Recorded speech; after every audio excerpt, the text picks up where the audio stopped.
Well, now at 5:30, we're beginning week 2 in the trial against the organizers of the Unite the Right rally in Charlottesville 4 years ago. The rally turned violent. One woman was killed as a man rammed his car into a crowd of counter-protesters.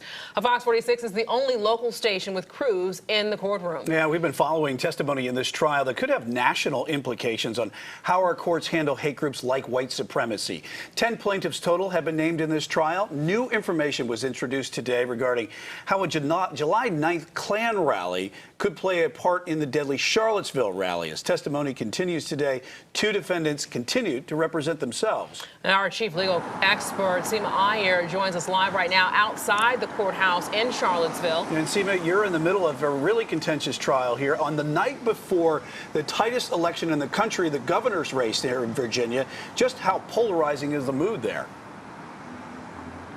Let me tell you, Brian, just seconds ago, before going on air, there was a row of SUVs to my left, and this whole sidewalk was filled with security. Now, I don't know if this is state security or if this is federal security, but all of these gentlemen, they were in suits, they had little circle badges, and they all had earpieces. And people were swarming around me, and to my right, of course, there were these, I want to say supporters, not necessarily protesters. This group of people who are supporting the plaintiffs in this case. We did speak to them, and I want you to take a listen to what they say about why they were here.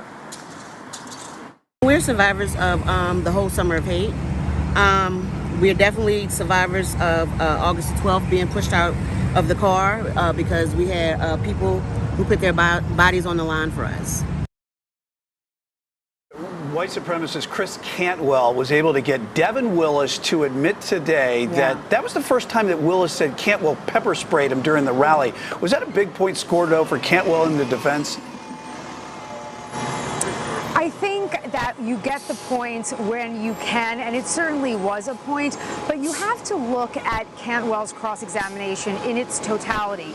We were sitting and watching for hours and hours of Cantwell excruciatingly making Willis watch videos and then pointing out things that, in my opinion, as a lawyer, were damaging to Cantwell's case. I also want to make one correction on my part. When I came on earlier today, I did not know that Devin Willis was in fact a named plaintiff. He had gone by John Doe, but Devin Willis is in fact one of the plaintiffs in this action. Another point perhaps for the defense is that Devin Willis was not one of those who were injured when James Fields drove into the crowd of protesters, killing one and injuring almost over a dozen, I believe.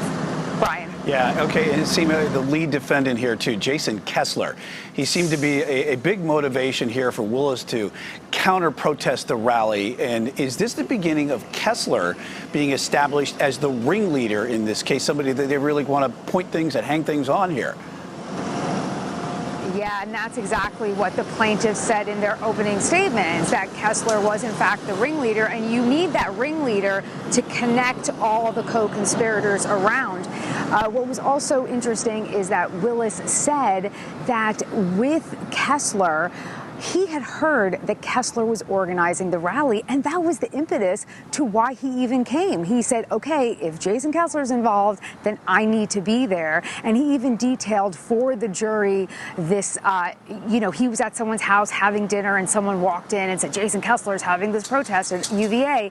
And Willis said, okay, well, I'm a UVA student. I need to be there. I need to support my people and stand my ground. And again, Brian, you mentioned that Klan rally that was held, I believe it was July 8th, and that, according to Willis, was not violent. So Willis did not prepare for violence, nor did he think there'd be violence. And Devin Willis spent the entire day, and finally at the last minute of the day, another witness took the stand. Of course, I'll be covering it all, gavel to gavel. Gavel to gavel, absolutely. Seema, thank you so much for being there, and important for accountability in these, especially even 4 years afterwards. And also, if you want to, she's going to be there in Charlottesville until this trial wraps up. And for updates here from Gavel to Gavel, as she was just talking about, head to fox46.com.